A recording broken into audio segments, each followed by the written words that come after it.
What's up, everybody? Welcome into the WolfPack Fantasy Football Podcast. I'm your host, Dylan Clemens. Here with me, as always, are my two co-hosts, Michael Plant and Mike Bonney, and we are here for episode 3 of our Old Faces in New Places series we're doing here on the Fantasy Six Pack YouTube channel. We're doing wide receivers in this one, so if you haven't already, head on over and check out the running backs and quarterbacks episodes that we did.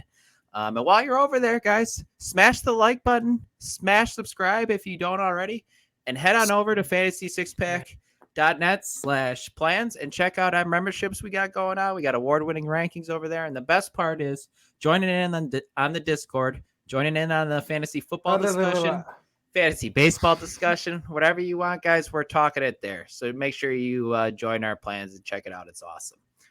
But without further ado, let's jump right into the wide receivers, and we're just going to – there wasn't many big names out there this year, guys, for free agent wide receivers. This is a great list, guys. This is a great list. What do we think about Odell Beckham Jr. signing for, what was it, $15 or $17 million a year with the Baltimore Ravens? Like, apparently, rumor is that it was one of Lamar Jackson's demands, perhaps? What do we think about Odell? Aaron Rodgers demanding receivers? Yeah, why is everyone demanding Odell all of a sudden? They like him. Dude hasn't played in like a year and a half.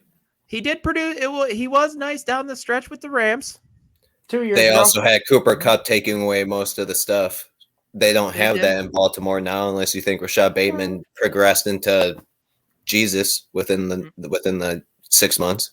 You got Mark Andrews taking That's fair. That safety That's in the fair. middle of the field, perhaps. But Odell likes to work the middle, though, so that hurts him a little bit. I'm thinking they're going to need him on the outside a little bit more here.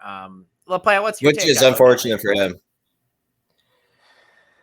Man, he's far past those days from 2015 where he was scoring 223 points, guys. Last time he even reached triple digits when it came to points was 2019 with Cleveland.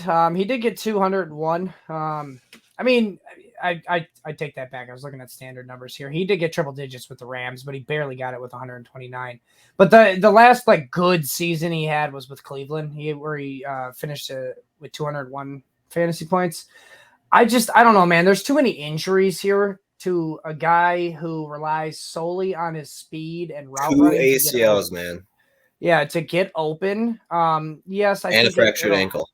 It'll help Lamar. It's the biggest bump for Lamar here. I don't really think it's anything for Odell or really Mark. Hopefully, Andrews he can teach Bateman some stuff. Yeah, I mean, how to defeat a net? How to get open? I mean, I just. But here's the thing: Odell got open because of his speed. He got open because of his speed. His route running was pretty good too. No, it actually wasn't that great. His route running wasn't that good. Have you seen his You want to check tapes? You want to check tapes? You want to check tapes for real? His speed made up for his lack of route running, which a lot of wide receivers can get away with. That's why speedy receivers can get away with not being able to run a correct route. To Ike, man. You're firing him up over here. I'm seeing. That's all I'm saying. I don't think he was that great of a route runner. I don't think he was know a good what route saying, runner. Though. His speed made up for the fact that he couldn't run a great route. That's all I'm saying. Are we targeting? Are we targeting him in the 12th to 10th to 12th round, or is he someone that we're avoiding here? He probably fills the Deshaun Jackson role that they had last year. I just don't see him being a consistent part of this run first offense. Yeah. What the fuck? They're paying him $17 million, man. What? Because Lamar Jackson demanded it. And hopefully Lamar's their quarterback. I don't think you've ever been more wrong on a player in your life. You can't route run. Then you say they're going to pay him $17 million to not do anything. What the fuck? Sorry for swearing. My bad. Yeah, that's a kid show. That's a kid show. Swear all you want. I don't care. Swear at me if you want. Let's go. Let's go. Move on to the next guy. This guy's Ike's favorite guy. I thought that was going to fire him up. We got Alan Lazard here going to the Jets. Maybe with passes being thrown from Aaron Rodgers, maybe Zach Wilson, but Robert Saleh already called him the backup quarterback when they don't even have a QB1 yet. So that was a little bit baffling to me. We'll find one somewhere. We're going to find a quarterback somewhere, guys. Let's just pretend here, guys, for a minute that Aaron Rodgers is throwing passes to Alan Lazard in New York. Or it's imagination land where we're living. It's fantasy land. What does Alan Lazard's fantasy production look like this year, Michael Plant, if that's the case? Wide receiver 2. I mean, well, that's high. Low end. Are you high or is that? What? Wait. What? Let's go. Come on. If Aaron Rodgers was there, that's what you said, correct? Correct. Yes. Okay, because I thought you were fooling me there. If you said he wasn't there, of course he wouldn't be wide receiver 2 if he wasn't there. If Aaron Rodgers is there, I could see him ceiling wide receiver 2. Okay, like I guess in that's fantasy, a little better. Or like wide receiver 2 on the team. I mean, I guess both, because he'd be behind Garrett Wilson. I don't see. I mean, the way Garrett Wilson, so like, the way Garrett Wilson's even being drafted right now, doesn't exist now or something. Yeah, Garrett Wilson going wide receiver 10. But apparently, with all due respect, Mike, I don't think he finishes as a top 24 wide receiver. Hold on, do the Jets have another wide receiver actually? Other than those two? No, they traded Elijah Moore. Yeah, they did. He's in Cleveland now. Didn't they sign someone else? Ike, Breece Hall just had what injury? ACL injury. In like week 6, though. What do players not do right away coming back from an ACL injury? Produce. Chris Godwin. You can say that. Example last year. Chris Godwin finished as like a wide receiver 14. Now I have to look that up because I don't think that's true. Alan Lazard's going. He had 150 targets, Mike. Alan Lazard's going off as wide receiver 55. So the value finished as wide receiver 18. The value is there, Mike, especially if you think if he can finish as a top 24 wide receiver. So that's pretty nice. If you wide receiver 55 right now, I would assume that would creep up. For him, for sure. I would assume that would creep up with once Aaron Rodgers is traded there, if it happens.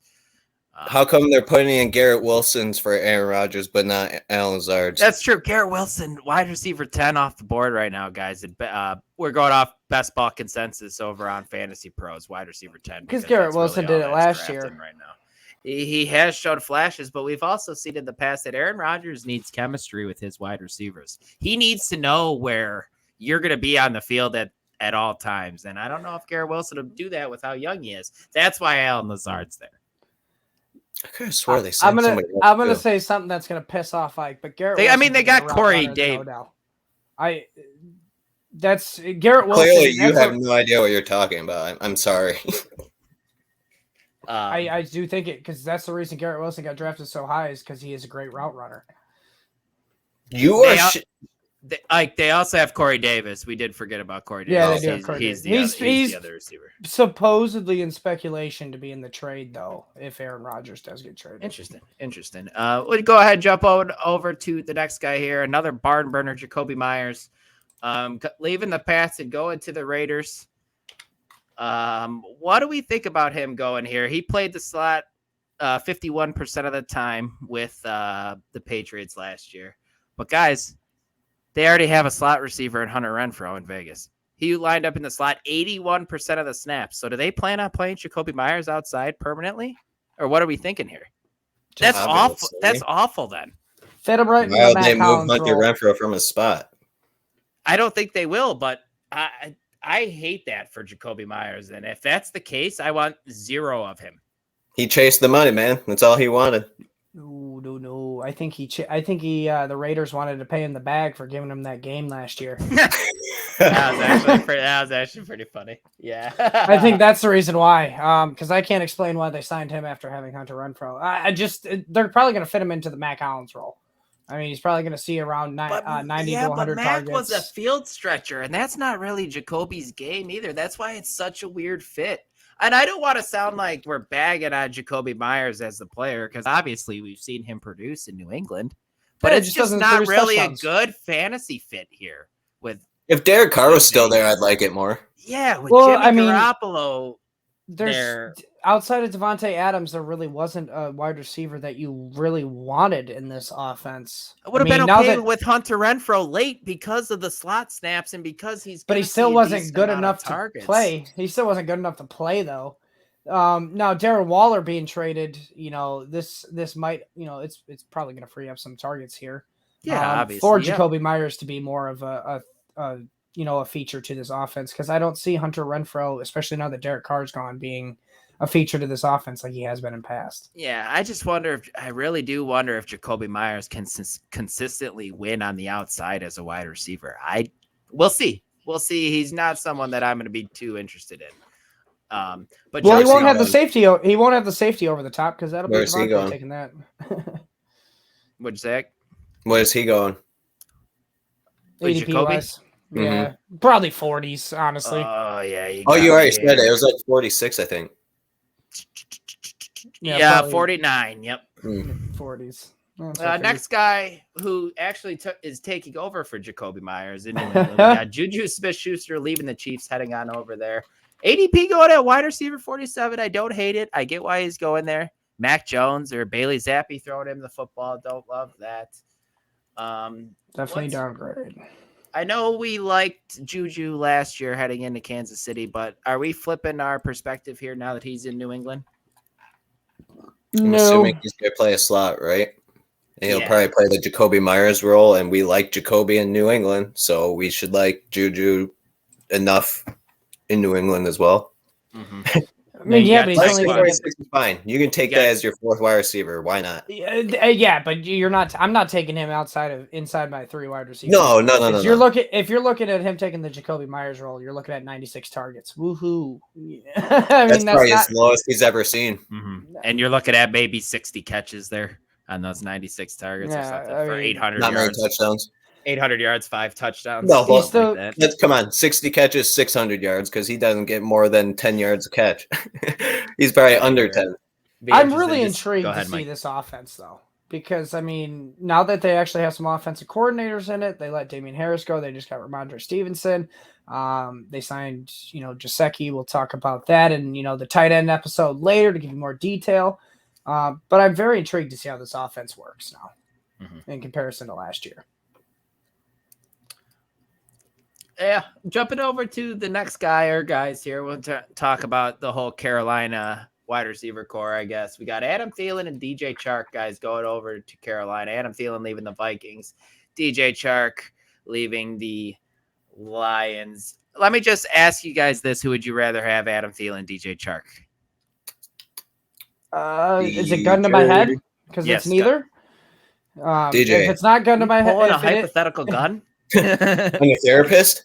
If it's gun to my head, I'm going DJ Chark. But if there's no gun to my head, I'm staying far away from this offense. Yeah, we probably got a. Yeah, I was gonna say we probably got a rookie quarterback looking like Bryce Young, who's the heavy favorite to go. And if we don't, it's Andy Dalton. Yeah, and Andy Dalton did produce Chris Olave having a good season last year, like we talked about in the quarterback episode. Go on and head back there and check that episode out if you haven't already. But yeah, this is intriguing. Carolina also likes to run the ball, like we said. We're going to be a rookie quarterback. Like he's probably a lot of RPOs, Mike. When it comes down to Adam Thielen, it's health, too. I think he's 33, 34, somewhere in that range. He won't be that touchdown guy that he's been with for Vikings. No. You can avoid him, probably. Yeah. I mean, there's no receiver here that's DJ Moore. DJ Chark is not DJ Moore. It's DJ Chark. Sorry. So they're going to run the ball even more with a rookie quarterback. And I can see maybe, the rookie quarterback throwing the tight end a little bit more than the wide receivers in the RPO action, because I know the tight ends are pretty favorable in an RPO offense. Mm-hmm. Man, I like DJ Chark very, very late. I know you're high on him too as well. Mm-hmm. They're going in wide receiver 60s, guys. That's wide receiver 6 on your team. You can get a couple good weeks from him, but it's the hardest thing is when it comes to redraft, it's like, choosing those weeks. I mean, until Adam Thielen goes down, I'm not really playing DJ Chark, but once Adam Thielen goes down, I'll throw DJ Chark in there to see. You can throw him in your flex, sure. But there's no guarantee that even he will be good because he's streaky himself. I'd rather draft him in best ball than redraft. That's kind of where I'm targeting these guys in best ball more than redraft, really, because redraft it's going to be a pain in the ass trying to decide who you want to play which week and when you can play them. Yeah, I'm not sure either of them have value with both of each other on the field. You might be able, depending on what the Falcons do, you might be able to play them against the Falcons because their pass defense was garbage last year. That's funny. But yeah, guys, that hold on, we got one more. We got Robert Woods leaving the Titans, going to the Texans. But you can't, disrespect Bobby. Yeah, Trees can't do that. He was fantasy relevant for many years, but we'll just throw him in there just because nobody's drafting him, though. I know I'm not. Yeah, more of a best ball guy again. Super late. Why not? Super late. He's most likely going to be depending on how you see Nico Collins in that offense, we're still going to have a rookie quarterback most likely. And even there's talks now that they might even skip on a rookie quarterback here. Mechie might be coming back too. They might stick with Davis Mills, possibly, even as silly as this sounds. Sounds like the Vegas odds have Will Levis as the second player off the board right now. So that'll be interesting. Isn't Mechie coming back too? I have not heard any. Have you heard him getting cleared? Has he? I was. I thought, but I don't. I did not get that news. If so, hallelujah, that's awesome. Yeah, that'd be great.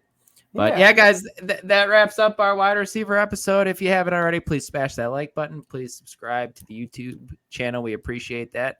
Make sure you hit the bell for notifications. And the YouTube channel will be going live for our NFL draft show hosted by Joe Bond and AJ Applegarth. I know all three of us will pop on. A bunch of different guest guys will be on talking draft. It'll be a lot more popular than us. Yes, it'll be a great time. So make sure you tune in throw that on your second screen as you're watching the draft. It's a great experience. So, but until next time, for Mike and Ike, I'm Dylan. Talk to you guys. Peace.